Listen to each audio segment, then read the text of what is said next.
Bom dia, irmãos. Saudamos a todos na santa e gloriosa paz do Senhor Jesus. Amém? Meus irmãos, hoje nós vamos estar falando aqui em João, capítulo 3, verso 1 ao 21. Antes nós vamos falar por nosso Deus, pedir a unção do Espírito, para que possamos entender bem esta palavra, que ela possa falar profundamente no nosso coração. Vamos lembrar que esse texto é uma narrativa que o apóstolo João faz a respeito da caminhada de Jesus aqui pela terra e as situações que ele ia encontrando e como que ele ia solucionando todas as dificuldades com clareza, com amor, ensinando de uma maneira que a pessoa pudesse, a partir do ensinamento dele, ter uma vida diferente, uma vida mais tranquila. Então vamos orar. Senhor nosso Deus e nosso Pai, nós louvamos, nós bendizemos, nós damos graça ao Senhor, pois a experiência que temos tido caminhando com o Senhor tem sido gloriosa. Pai, nós sabemos, somos todos pecadores. Vivemos na escravidão do pecado, mas pela Tua bondade, pelo Teu amor, o Senhor nos concedeu a salvação em Cristo Jesus, para a nossa, Pai, saída espiritual desse mundo. Continua andando aqui a matéria, a carne, mas a nossa comunhão é espiritual com o Senhor, em nome de Jesus, pelo poder do Teu Santo Espírito. Por isso nós pedimos ao Senhor que traga, Pai, clareza, meu Pai, no entendimento dessa palavra, que possamos, meu Pai, sair daqui diferente, possamos sair daqui em regozijo pela experiência que temos tido com o Senhor a cada dia da nossa vida. A oração que fazemos, agradecido no nome de Jesus. Amém? Meus irmãos, a narrativa de João é muito interessante. Mas nós nunca vamos entender o Evangelho se nós não fizermos uma comparação do que nós temos lido no Evangelho, que nós temos aprendido de Jesus, sem fazermos uma comparação com o que temos visto aqui na Terra. Porque às vezes nós queremos ver, mas o incrédulo principalmente, ele fica sempre querendo uma resposta científica, resposta disso, uma coisa diferente. Mas nós temos que entender que o Evangelho, ele é espiritual. Ele é espiritual. Como nós vamos entender a espiritualidade do Evangelho? Porque nós temos que entender que a nossa passagem aqui pelo mundo, ela é curta, mas é definida, tem um tempo, uns mais, outros menos, mas todo mundo tem um tempo marcado aqui na vida para nós. Por que nós caminhamos aqui no mundo? Nós caminhamos aqui no mundo, primeiro que é propósito de Deus, para a manutenção do mundo. Veja que nós nascemos em gerações. Uma geração vai sucedendo a outra, e o mundo está caminhando. Aí nós ouvimos muito na nossa vida que o mundo jaz no maligno. Mas jaz no maligno como?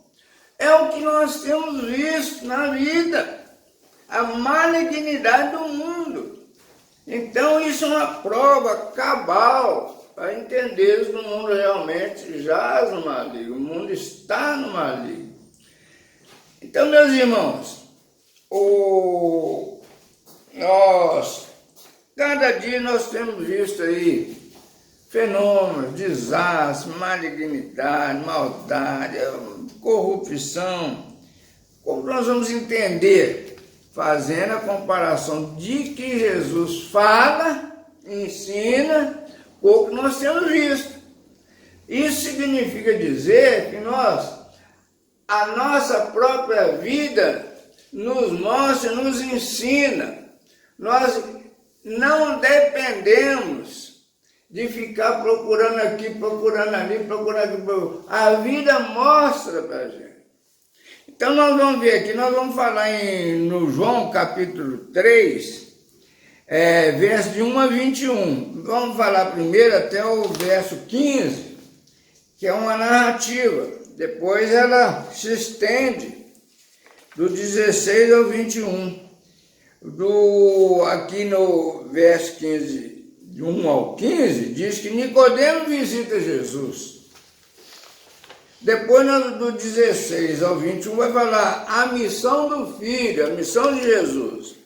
Então, meus irmãos, como é uma narrativa, é uma complementação daquilo que já foi falado até agora, nós vamos voltar aqui um pouquinho, lá no capítulo 2 de João, e vamos ler aqui. Muitos creem em Jesus. Diz assim o verso 23, diz assim.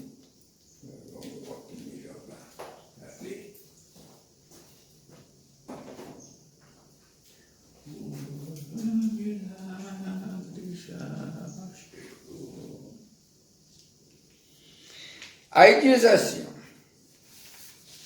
muitos creem em Jesus. Estando ele em Jerusalém, Jesus estava em Jerusalém. Durante a festa da Páscoa, muitos, vendo os sinais que ele fazia, creram no seu nome. Ele estava em Jerusalém, alguns viram o que Jesus fazia e creram no nome dele, creram em Jesus. Aí o 24 diz assim, mas o próprio Jesus não se confiava a eles. Jesus não acreditava nele, naquilo que eles estavam demonstrando. Porque os conhecia a todos. Jesus conhecia a todos. Jesus nos conhece a todos. Sabe o que está no nosso coração. Sabe o que nós pensamos. Aí ele diz assim no 25, ele diz, e não precisava de que alguém lhe desse testemunho a respeito do homem, porque ele mesmo sabia o que era a natureza humana. Meus irmãos, Jesus não precisava de que alguém lhe desse testemunho a respeito do homem, porque ele já sabia, ele mesmo, Jesus mesmo, já sabia o que era a natureza humana. Olha a profundidade disso. É por que ele está dizendo aqui que a natureza humana, o homem que nasceu nesse mundo, ele tem a malignidade na sua própria natureza, porque ele nasceu no mundo mau. Então, Jesus, ele veio trazer a salvação da malignidade do mundo, nos salvar das contradições do mundo. Porque as instituições, a filosofia, as religiões nos ensinam que nós estamos aqui, nós temos que fazer um sacrifício aqui para nós morrermos e ir para o céu. Isso é uma narrativa perigosa. Mas Deus está nos tirando, do sofrimento aqui do mundo, está nos dando a vida plena, a vida espiritual. Aí ele começa, entramos no capítulo 3 e ele diz assim, Nicodemo visita Jesus. Eu disse no princípio, que as gerações vão sucedendo gerações. Uma geração vem, tem um propósito, a outra geração vem com outro propósito, ela vai evoluindo, vai mudando. Se nós começarmos a fazer um retrocesso da nossa infância, nós vamos chegar à conclusão que nós nem lembramos o que é da nossa infância mais, não sabemos mais nada, sabemos qual que era o costume, não sabe nada. Que a evolução, a geração vai passando por evoluções, evoluções, evoluções. Em particular, diz aqui a respeito de Nicodemo, e diz assim: havia entre os fariseus, quem eram os fariseus? Uma elite, os donos da cocada preta. Havia entre os fariseus um homem chamado Nicodemo, um dos principais dos judeus, um dos principais, um príncipe, um separado, um diferenciado. Aí diz assim: este Nicodemo, de noite, foi ter com Jesus e lhe disse: Rabi, mestre, sabendo que és mestre vindo da parte de Deus, porque ninguém pode fazer esses sinais que tu fazes se Deus não estiver com ele. Nicodemo fala uma coisa aqui interessante. Olha, para fazer o que o senhor faz, o que você faz, é muito excepcional, é muito sobrenatural. Não pode ter um homem da natureza humana que tenha essa capacidade. Aí diz assim: a isso respondeu Jesus. Jesus responde a narrativa de Nicodemo e fala assim: em verdade te digo que se alguém não nascer de novo, não pode ver o reino de Deus. Olha que profundidade. Não nascer de novo. Aí, no verso de 45, perguntou Nicodemo: como pode um homem nascer sendo velho? Pode, porventura, voltar ao ventre materno e nascer segunda vez? Respondeu Jesus: em verdade te digo, quem não nascer da água e do Espírito não pode entrar no reino de Deus. O que nós temos que pensar aqui? Uma cisão da vida carnal com a vida espiritual. Nós temos que entender que na vida carnal está contida a vida espiritual. Então diz assim, ó, 6. O que é nascido de carne é carne, e o que é nascido de espírito é espírito. Separou. Carne é carne, espírito é espírito. Não te admires, e eu te dizer, importa-vos nascer de novo. Precisa nascer de novo. O nascimento da carne não significa absolutamente nada. Interessante. Quando nós falamos em geração, nós podemos pensar assim como a história bíblica diz que Adão foi feito de barro, significa dizer que Deus podia continuar fazendo um humano de barro. No entanto, ele trouxe do próprio homem uma mulher, e ele, então, esse casal passou a gerar seres humanos, os carnais, carnais. Agora nós podemos pensar o seguinte: dentro de tanta tecnologia, o homem vai à Lua, que você está aqui hoje, você pode falar imediatamente, ou escrever, ou mandar uma foto para o outro lado do mundo. Tanta tecnologia. Hoje tira esse coração, tira esse faz de tudo. Mas não se encontrou uma forma de criar seres humanos que não seja do modo natural, do contato do homem com a mulher.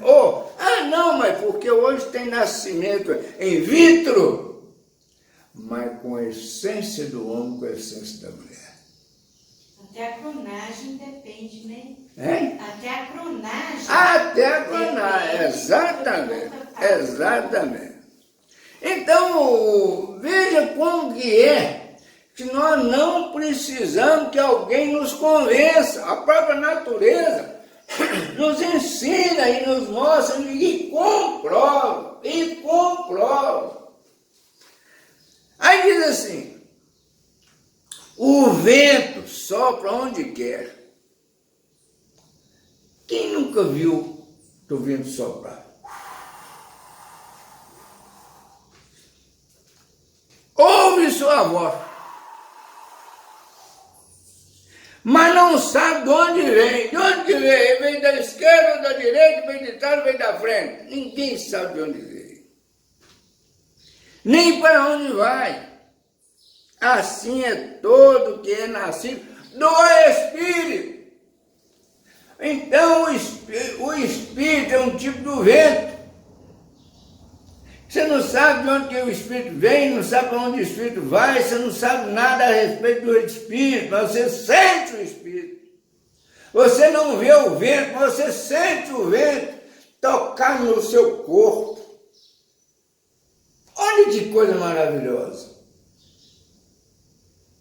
9. Então lhe perguntou Nicodemo, como pode suceder isso? Como pode uma coisa dessa? Acudiu Jesus. Jesus veio em socorro dele e disse, tu és mestre em Israel, tu és príncipe, tu és importante. E não compreendes essas coisas? Você não é tão importante, você não é tão sabido, você não é tão... E não compreende essas coisas? Em verdade te digo, que nós dizemos o que sabemos e testificamos que temos visto. Contudo, não aceitais o nosso testemunho. Olha o que ele está falando. Essa natureza perfeita, faz isso, faz aquilo, está aqui, mexe ali, você vê todo dia, e você não acredita, você não acredita. Tu és mestre em Israel e não compreende essas coisas. Em verdade te digo, que nós dizemos o que sabemos e testificamos o que temos visto. Contudo, não aceitais o nosso testemunho, temos testemunho do Espírito. Você não vê o vento, mas o vento te toca. Você ouve a voz do vento, mas você não vê o vento. 12. Se tratando de coisas terrenas, que é coisa que dá terra, não me credes? Como crereis se vos falar das celestiais? É pela fé. É pela experiência pessoal. É pessoal, nós somos individuais. Ninguém, somos todos diferentes. Todos diferentes. É individual.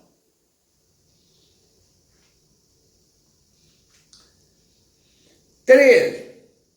Olha, ninguém subiu ao céu. Ninguém subiu ao céu. Tem gente falando que fulano está no céu. Jesus disse que, olha, ninguém subiu ao céu, senão aquele que de lá desceu, a saber, o Filho do Homem, que está no céu.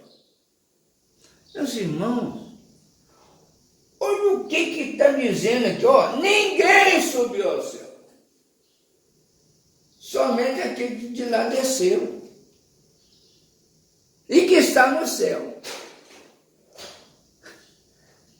E tem gente dizendo que a fulana está no céu. Minha mãe está no céu. Eu vou encontrar com meu filho, minha mãe, não sei. Para com bobagem. Você não crê. Se você fala bobagem, você não crê.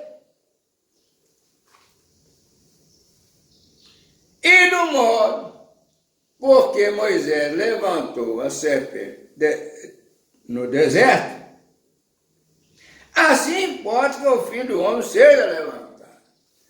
Ele dá uma ilustração a respeito daquela cruz lá no deserto.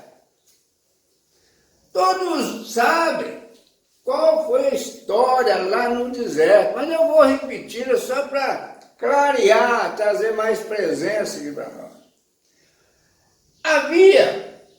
O mundo já era mau, e o ser humano muito mau. E lá havia muita desobediência, muito desrespeito, muita situação complicada. Então o castigo veio através de serpentes que mordia, que as pessoas morriam. Muita gente. Aí o povo falou com Moisés: Moisés, fala com Deus para tirar essa serpente do meio de nós. Moisés falou: Senhor, o povo está pedindo que tire a serpente do meio dele, está morrendo muita gente. Deus simplesmente falou com ele: não tira. Aí ele falou assim: mas tem o lenitivo, tem o remédio. Moisés, funde uma serpente, uma serpente de bronze, fincou aquela serpente lá no deserto e disse assim: todas as vezes que alguém for picado pela serpente, ele olhará a serpente de bronze e ele não morrerá. Olha que passagem linda. O que ele está dizendo nos nossos dias hoje? Olha, você está no deserto. O deserto é mau. Já tem serpente, mata, tem tudo de ruim. Aliás, só tem coisa ruim. Mas todas as vezes que for atacar de coisas ruins, que a serpente te picar, olhe para a cruz, olhe para Jesus, e Ele vos salvará. Ele te libertará, e não serás morto. Meus irmãos, nós estamos caminhando no deserto. O deserto está fora, no meio da serpente, das maldades, sujeito a tudo. Mas espiritual, não é a carne, é o Espírito que nos faz ver o que nós estamos passando. Quando nós estamos passando, nós sentimos que está ruim, olhamos para Jesus, o tipo da serpente, lá no deserto, ele nos libertará da morte. Meus irmãos, isso é muito profundo. Isso é muito profundo.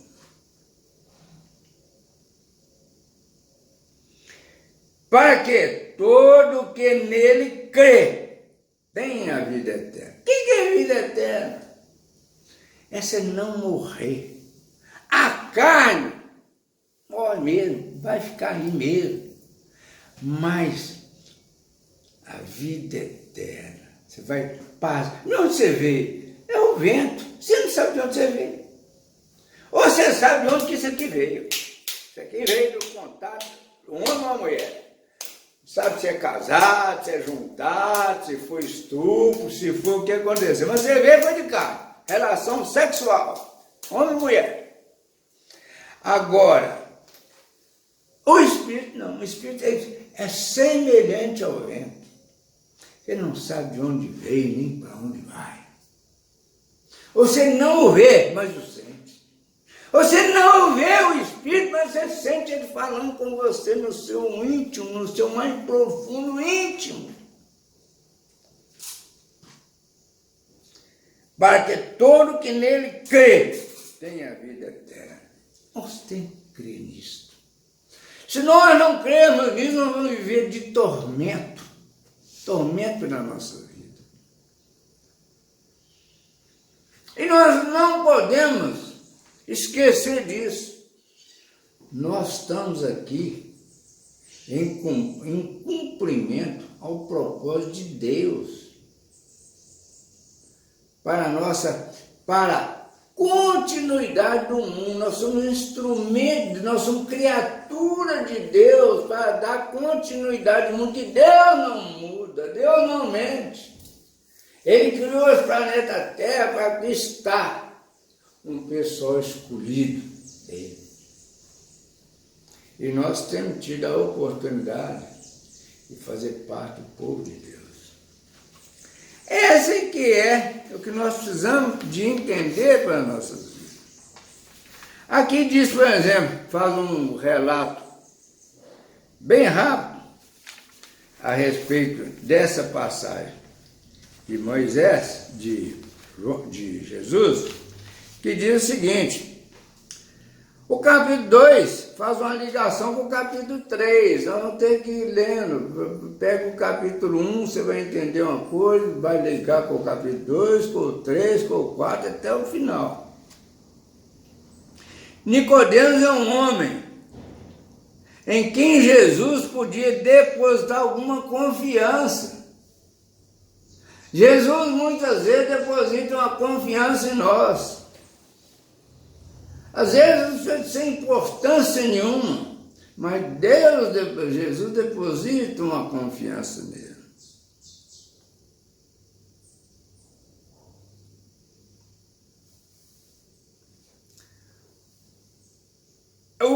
Esse texto principal sobre o novo nascimento, onde Jesus afirma: é indispensável nascer de novo. Tem que nascer de novo. Tem que nascer de novo. Tem que nascer de novo. Sua carne não vai nada. A nossa carne não vai nada. Está no verso 31 do capítulo 3. O verso 19, no capítulo 19, no verso 11, diz que tem que vir de cima, não vai nada daqui para lá, vem de lá para cá. Como nós vamos entender isso? Que o Espírito veio e foi de lá.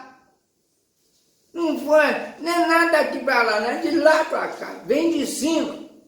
Leia aí, por favor, capítulo 19, verso 11.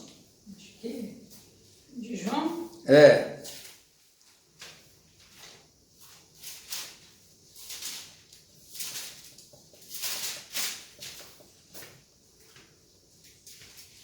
E Deus, pelas mãos de Paulo, não. Capítulo 19. Respondeu Jesus: nenhuma autoridade teria sobre mim, se de cima não te fosse dada. Por isso, quem me entregou a ti, maior pecado tem. Tudo vem de cima, não vai nada daqui para lá, vem de lá para cá. O Espírito que voltou para lá veio e foi de lá. Tiago 1,17.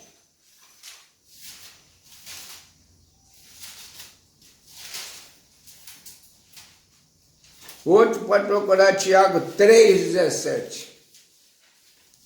Quem achou 1,17 pode ler.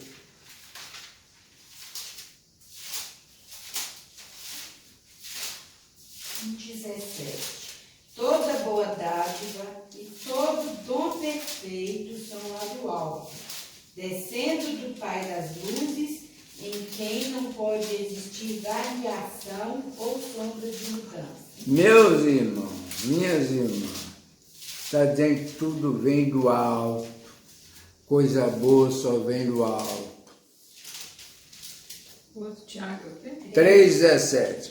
3. 17. A sabedoria, porém, lá do alto, primeiramente pura, depois pacifica, indulgente, tratável, plena de misericórdia e de bons frutos, imparcial, sem fingimento.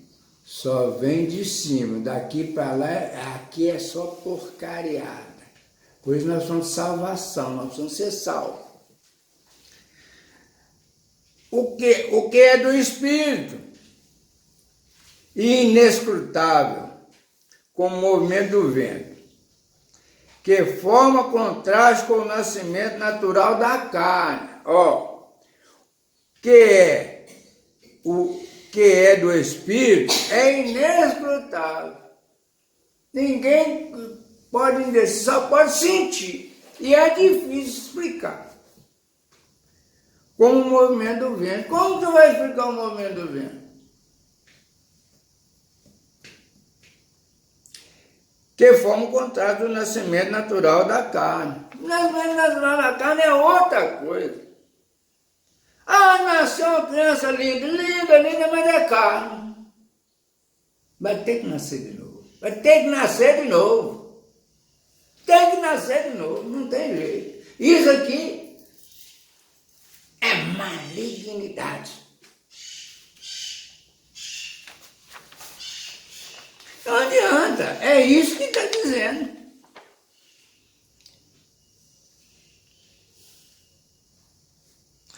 Uns dizem que é nascer do batismo, mas a ideia de um rito exterior, praticado pelo ser humano, produzir um novo ser espiritual, chega a ser repugnante. Dizer que um batismo ritual é nascer de novo, e isso é repugnante. Isso é repugnante, isso é terreno.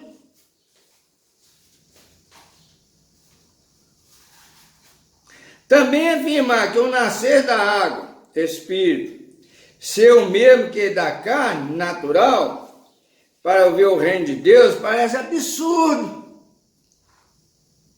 Absurdo você falar aqui. Então, aí não vai lá, então não é porque. Porque o nascimento da carne é o seguinte, tem que ser casado. Se não for casado, não vai para o céu.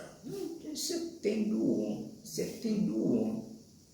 Quer dizer, por que precisa ser casado? Porque a sociedade precisa ser organizada. A sociedade precisa de ordem. Tem nada a ver com o espírito.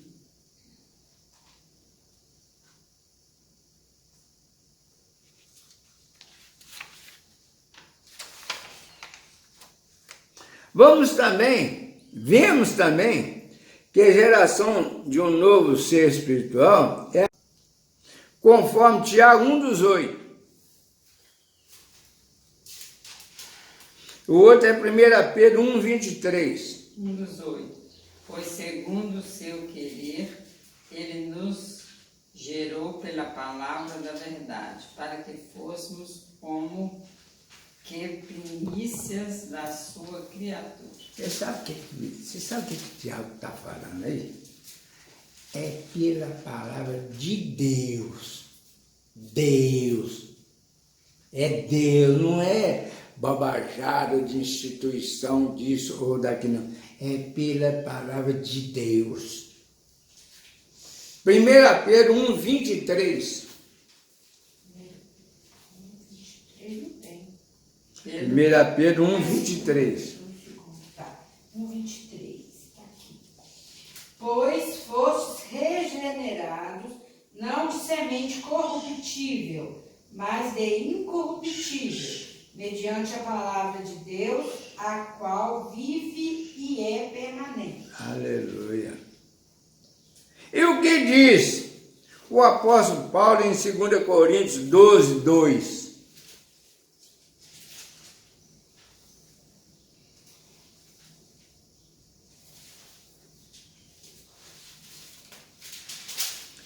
Aliás, é 2 Coríntios 12:2.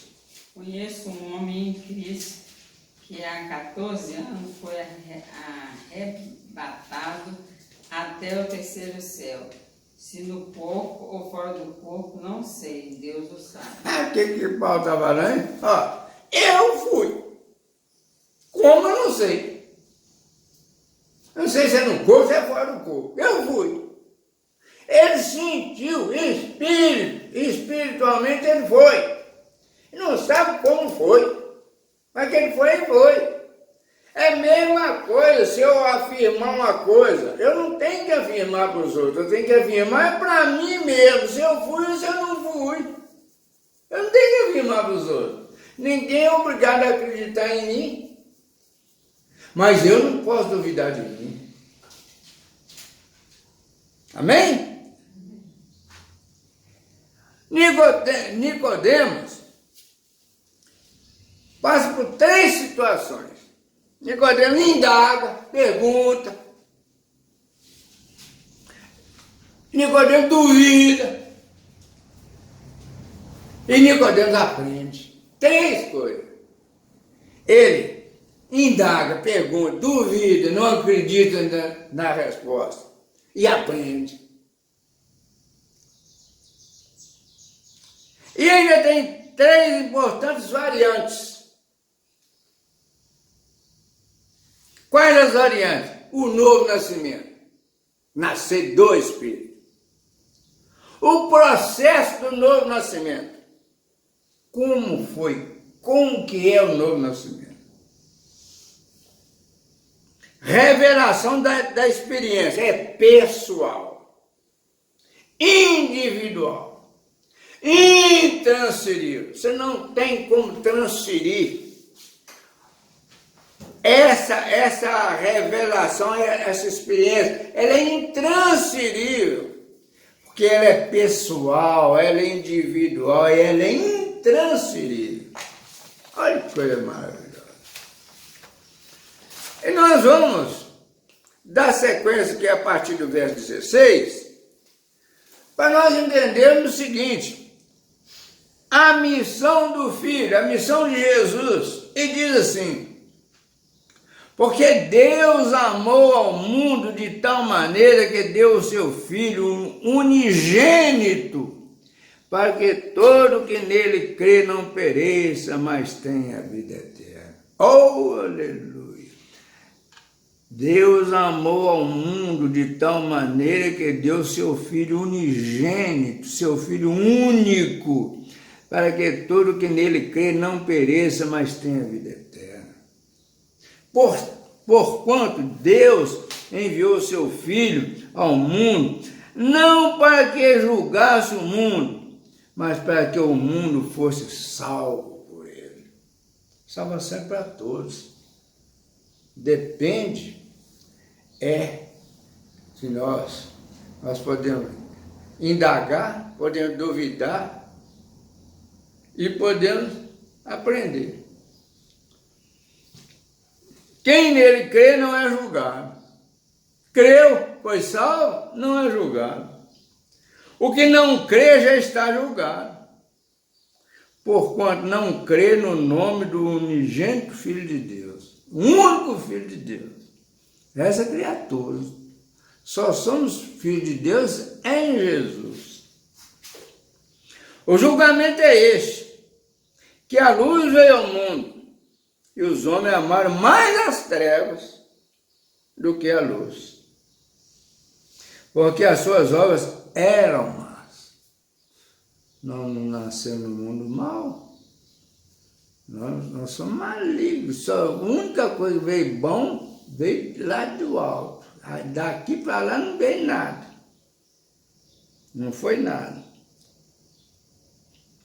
Pois todo aquele que pratica o mal aborrece a luz e não se chega para a luz, a fim de não serem arguidas as suas obras. Todo aquele que pratica o mal aborrece a luz e não se chega para a luz, aborrece a face da luz, a fim de não ser arguida, perguntado pelas suas obras. O Espírito nos pergunta toda hora: como é que está? Está sempre perguntando. 21. Quem pratica a verdade aproxima-se da luz, a fim de que as suas obras sejam manifestas, porque feitas em Deus.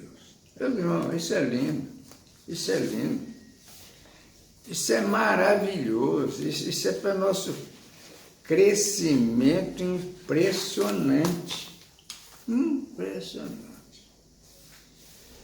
Essa palavra que nós temos para a nossa meditação durante essa semana, e nós vamos fazer aqui uma ilustração, uma simulação com uma caminhada de Jesus. Assim como Jesus, no final da sua obra, parou para fazer um balanço, conversar com as pessoas, ver o que eles entenderam. Nós aqui nós vamos parar um instante, vamos participar de uma simbólica ceia do Senhor, para que nós possamos meditar. Vamos dar uma parada agora, vamos dar uma refrescada, vamos descansar e vamos falar conosco, né? Como tem sido a nossa vida. O que nós temos aprendido com esse mundo? O que esse mundo tem nos ensinado? Isso é muito importante para as nossas vidas. Patinha, vamos louvar o Senhor com ceia, bem certo.